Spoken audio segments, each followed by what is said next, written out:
Today we're going to show you how to properly install the King cable heat system for tile and stone floors over a joist and plywood floor in less time than you can imagine using ARDEX liquid backer board. This system gives you a quality in-floor heating installation that encapsulates the wire and gives you a perfect base for installing even large format tiles. If your floor meets the TCNA requirements for a ceramic tile floor using an approved backer board, you can use this method. Measure the area you want to heat and order a cable system no larger than that area. You can usually go up to 10% less than the whole room because you won't walk on the edges of your floor and you don't want any excess cable. Please note, in some areas, only a licensed electrician is allowed to run the cable. Check with the building department in your area to find out your local regulations. The first thing you want to do is to decide where you want to place the thermostat. Pick a place that will be convenient to use and easily accessible to electricity.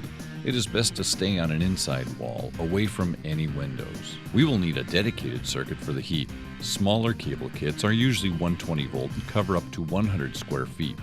And cable kits over 100 square feet are usually 240 volt and can be controlled by one thermostat. A certified electrician should install the electrical box and run power to it.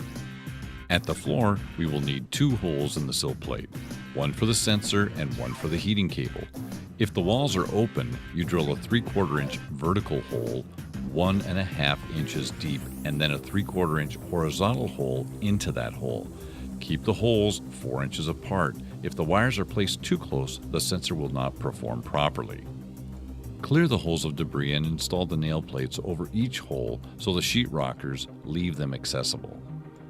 It is recommended to run a pull string up to the electrical box to facilitate getting the wires up after the wall has been covered. In a remodel, you can remove the base channel and chisel out the sill plate enough to get the wires up into the wall cavity. In front of the cable hole, we will chisel out a 1/4 inch channel for the cold lead. Now we are ready to patch the seams of the plywood using ARDEX TL patch. Mix 3 parts ARDEX TL patch to 1 part water and mix it to a lump-free, creamy, smooth consistency. ARDEX TL patch can be installed from skim coat, feather edge, up to 1 inch as needed.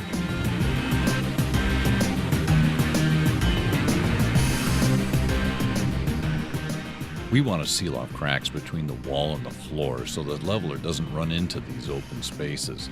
You can use tape, weather stripping, or caulk to seal these off.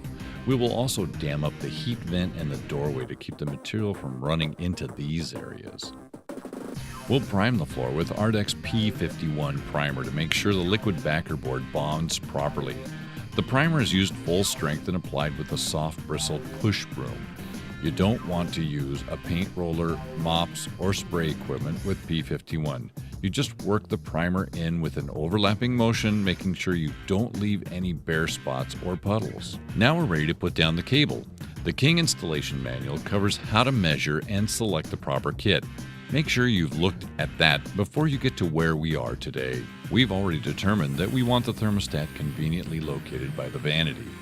The holes have been drilled and the nail plates installed for both the cold lead and the thermostat sensor wire, and we've chiseled out a 1/4 inch channel for the cold lead. Before we start laying cable, we need to test the cable with an ohmmeter to verify that the values match what the factory has listed on the tag attached to the cold lead. We need to record this reading on the cable test log to keep the 20-year warranty provided by the manufacturer. There are 4 more tests we will need to make as the installation progresses. After the test, we're going to attach the cable monitor.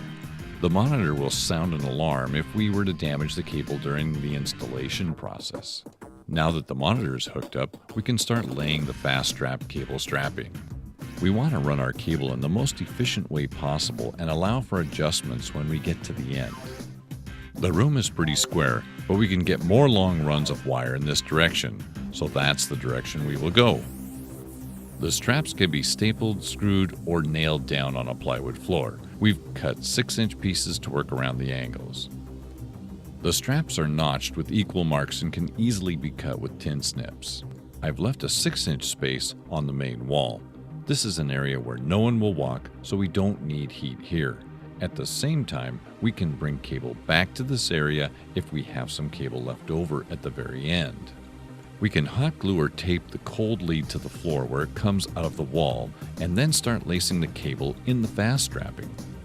The beauty of the King heat system is you can actually put some tension on the wire so that it will lay flat without risking too tight of a bend at the ends, which could cause the wire to fail over time. You can see that the wire also has very little memory and lays flat, which really helps when we start using the liquid backer board.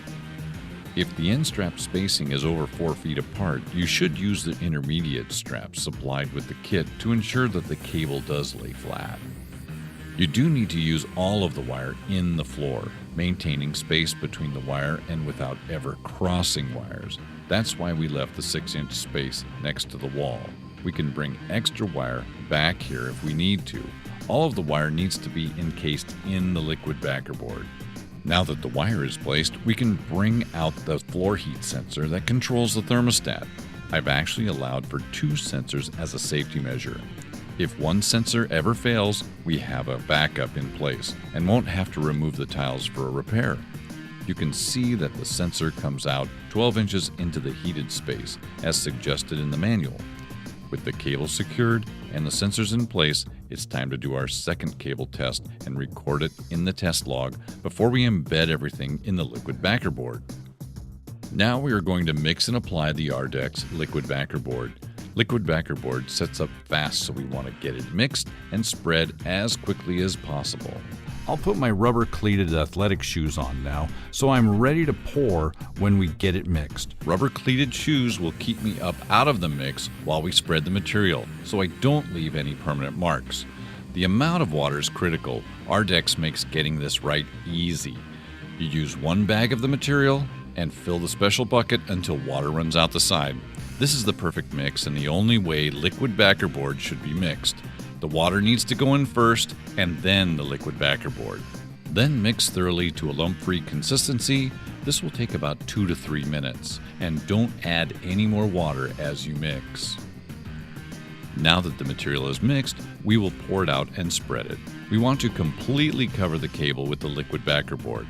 Continue to mix and pour the material using an ARDEX T4 spreader, which can be set to any desired thickness.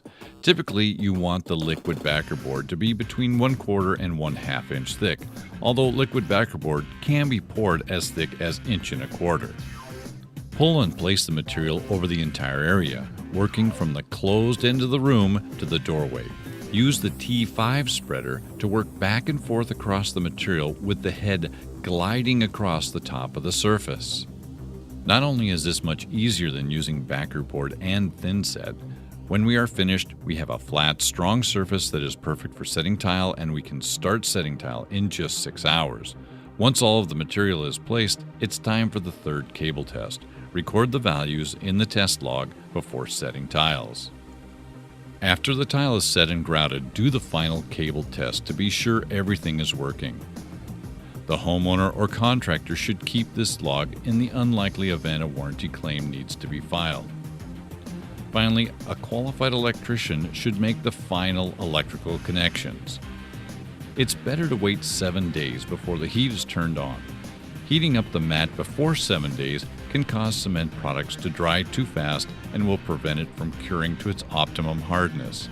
The full curing time for cement is about 30 days, and the longer it has to cure without heat, the better. The safest way to make sure heat is not turned on too quickly is to not make the final electrical connection until the time has passed.